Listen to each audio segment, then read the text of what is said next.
കവല ചട്ടമ്പിമാരും കൊള്ളക്കാരും പോലും ചില സന്ദർഭങ്ങളിൽ ഒരു മര്യാദ പാലിക്കും.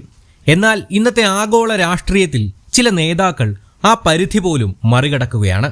അമേരിക്കൻ പ്രസിഡന്റ് ഡൊണാൾഡ് ട്രംപ് അതിന്റെ ഏറ്റവും വലിയ ഉദാഹരണമാണ്. ഇന്ത്യയോട് മാത്രമല്ല, ലോകത്തെങ്ങുമുള്ള ജനതയോടും ഒരേ വിരട്ടൽ മനോഭാവത്തിലാണ് ട്രംപ് പെരുമാറുന്നത്. ഒരു സൂപ്പർ പവർ രാഷ്ട്രത്തിന്റെ തലവനാണെന്ന ബോധമല്ല, മറിച്ച് ലോകം മുഴുവൻ തന്റെ സ്വകാര്യ ബിസിനസ് ഡീലിന്റെ ഭാഗമാവണമെന്ന മനോഭാവമാണ് അദ്ദേഹത്തിന്റെ വാക്കുകളിലും തീരുമാനങ്ങളിലും കാണുന്നത്. ഇപ്പോൾ ട്രംപ് നടത്തിയിരിക്കുന്ന പ്രഖ്യാപനം ശ്രദ്ധിക്കൂ. ഇറാനുമായി എണ്ണയോ മറ്റേതെങ്കിലും തരത്തിലുള്ള വ്യാപാരമോ നടത്തുന്ന രാജ്യങ്ങൾക്ക് 25% അധിക നികുതി ചുമത്തുമെന്നാണ് അദ്ദേഹത്തിന്റെ മുന്നറിയിപ്പ്. ഇത് കേൾക്കുമ്പോൾ ആദ്യം തോന്നുന്നത് ഒരു രാജ്യത്തിന്റെ ആഭ്യന്തര നിയമമല്ല, മറിച്ച് ഒരു ഗുണ്ടാ നേതാവിന്റെ നോട്ടീസാണെന്നാണ്. ഞാൻ പറയുന്നത് കേൾക്കില്ലെങ്കിൽ പിഴ അടയ്ക്കണമെന്നതാണ് ഇതിന്റെ ഉള്ളടക്കം. ഇറാൻ അമേരിക്കയുടെ ശത്രുവാകാം, പക്ഷേ ലോകത്തെ എല്ലാ രാജ്യങ്ങൾക്കും അതേ ശത്രുത ഇറാനോട് ഉണ്ടാകണമെന്ന് വാശി പിടിക്കരുത്. ഓരോ രാജ്യത്തിനും അതത് താല്പര്യങ്ങളും ഊർജ്ജ ആവശ്യങ്ങളും സാമ്പത്തിക നിർബന്ധിത്വങ്ങളുമുണ്ട്. ഇന്ത്യയെ പോലുള്ള ഒരു വികസനാത്മക രാജ്യത്തിന് എണ്ണ ഒരു ആഡംബരമല്ല, ജീവനാഡിയാണ്. ചാബഹാർ തുറമുഖം മുതൽ അഫ്ഗാനിസ്ഥാനിലേക്കുള്ള വ്യാപാര പാത വരെ ഇന്ത്യയുടെ ദീർഘകാല തന്ത്രപരമായിട്ടുള്ള പദ്ധതികളിൽ ഇറാൻ നിർണായക പങ്കുവഹിക്കുന്ന രാജ്യമാണ്. ഇതെല്ലാം ട്രംപിന് അറിയില്ല എന്ന് കരുതുന്നത് നിഷ്കളങ്കത്വമാകാം. അദ്ദേഹത്തിന് ഇതെല്ലാം അറിയാം, പക്ഷേ അറിയുന്നതും മാനിക്കുന്നതും തമ്മിൽ വലിയ അന്തരമുണ്ട്. ട്രംപിന്റെ രാഷ്ട്രീയത്തിൽ മറ്റുള്ളവരുടെ ആവശ്യങ്ങൾക്ക് സ്ഥാനമില്ല. അദ്ദേഹത്തിന്റെ കണക്കുകൂട്ടൽ ലളിതമാണ്: എന്റെ ശത്രുവിനൊപ്പം നിൽക്കരുത്, അങ്ങനെ നിന്നാൽ വലിയ വില കൊടുക്കേണ്ടി വരും. എന്നാൽ ഇതേ വിഷയത്തിൽ ഏറ്റവും കൗതുകകരമായിട്ടുള്ള കാര്യം ചൈനയുടെ നിലപാടാണ്. ചൈന ഇറാനുമായി വ്യാപാരം നടത്തുന്നുണ്ടോ? ഉണ്ട്, ഇന്ത്യയേക്കാൾ വലിയ അളവിൽ. ചൈന ഇറാനിൽ നിന്ന് എണ്ണ വാങ്ങുന്നുണ്ടോ? ഉണ്ട്, പരസ്യമായി തന്നെ. എന്നാൽ ട്രംപ് ചൈനയെക്കുറിച്ച് ഒരു വാക്കുപോലും ശക്തമായി പറയുന്നില്ല.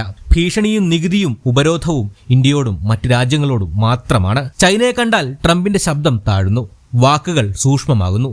എന്തുകൊണ്ടെന്ന ചോദ്യത്തിന് ഉത്തരം വളരെ ലളിതമാണ്. ചൈനയുമായി നേരിട്ട് ഗുസ്തി പിടിച്ചാൽ അമേരിക്കയ്ക്കും ട്രംപിനും തന്നെ തിരിച്ചടി കിട്ടും. ആഗോള സപ്ലൈ ചെയിൻ, ടെക്നോളജി, കറൻസി, വിപണി എല്ലായിടത്തും ചൈന ശക്തമായിട്ടുള്ള ഒരു പ്രതിരോധമാണ്.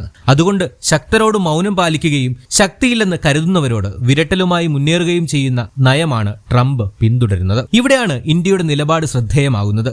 ഇന്ത്യ ട്രംപിന്റെ ഭീഷണിക്ക് മുന്നിൽ തലകുനിക്കുന്നില്ല, അതേസമയം അനാവശ്യമായ വാഗ്വാദത്തിലേക്കും പോകുന്നില്ല. ഇന്ത്യ ഇന്ന് പിന്തുടരുന്നത് ഒരു നോൺ അലൈൻമെന്റ് എന്ന പഴയ ആശയമല്ല, മറിച്ച് മൾട്ടി അലൈൻമെന്റ് എന്ന യഥാർത്ഥ രാഷ്ട്രീയമാണ്. അമേരിക്കയുമായി ബന്ധം, റഷ്യയുമായി ബന്ധം, ഇറാനുമായി ബന്ധം എല്ലാം ഇന്ത്യ സ്വന്തം താല്പര്യങ്ങൾ മുൻനിർത്തിയാണ് നിലനിർത്തുന്നത്. ഇവിടെ വ്യക്തികളല്ല, രാഷ്ട്രീയ താല്പര്യങ്ങളാണ് പ്രധാനം. ട്രംപ് ഇന്ന് അധികാരത്തിലുണ്ടാകാം, നാളെ ഇല്ലാതാകാം. പക്ഷെ ഇന്ത്യയുടെ ഊർജ്ജ സുരക്ഷയും സാമ്പത്തിക വളർച്ചയും ദീർഘകാല വിഷയങ്ങളാണ്. നരേന്ദ്രമോദി നയിക്കുന്ന സർക്കാർ ഇതൊരു വ്യക്തമായ സന്ദേശമായി ലോകത്തിനു മുന്നിൽ വച്ചിട്ടുമുണ്ട്.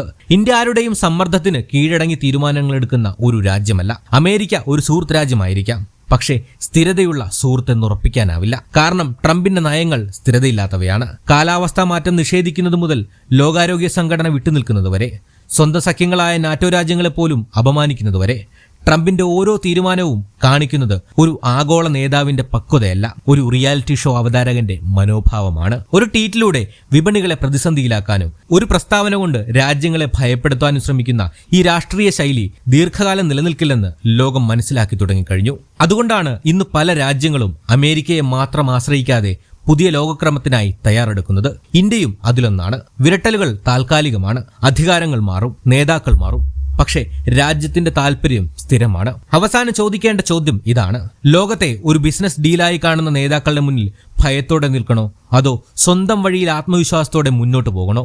ഇന്ത്യ ഇന്ന് തിരഞ്ഞെടുക്കുന്നത് രണ്ടാം വഴിയാണ്. കവലച്ചട്ടമ്പിമാരെ പോലും മറികടക്കുന്ന വിരട്ടൽ രാഷ്ട്രീയം ചരിത്രത്തിന്റെ ഭാഗമാകുമ്പോൾ സ്വതന്ത്ര തീരുമാനങ്ങൾ എടുക്കുന്ന രാജ്യങ്ങൾ മാത്രമായിരിക്കും ഭാവി രൂപപ്പെടുത്തുക. ഭാരതമെന്ന നമ്മുടെ രാജ്യം അത്തരമൊരു മാതൃകയാണ് ലോകത്തിനു മുന്നിൽ തുറന്നു കാട്ടുന്നത്. എന്തുകൊണ്ട് നരേന്ദ്രമോദിയും അദ്ദേഹത്തിന്റെ ഗവൺമെന്റും ഇന്ത്യയിലെ ജനങ്ങൾക്ക് അഭിമാനമാകുന്നു എന്നതിന്റെ മറ്റൊരു ഉദാഹരണമാണ്. മറ്റൊരു വിഷയവുമായി ഇനിയും വരാം. ചാനൽ സബ്സ്ക്രൈബ് ചെയ്യാത്തവർ അതൊന്ന് പരിഗണിക്കണം, ഞങ്ങളെ സഹായിക്കണം.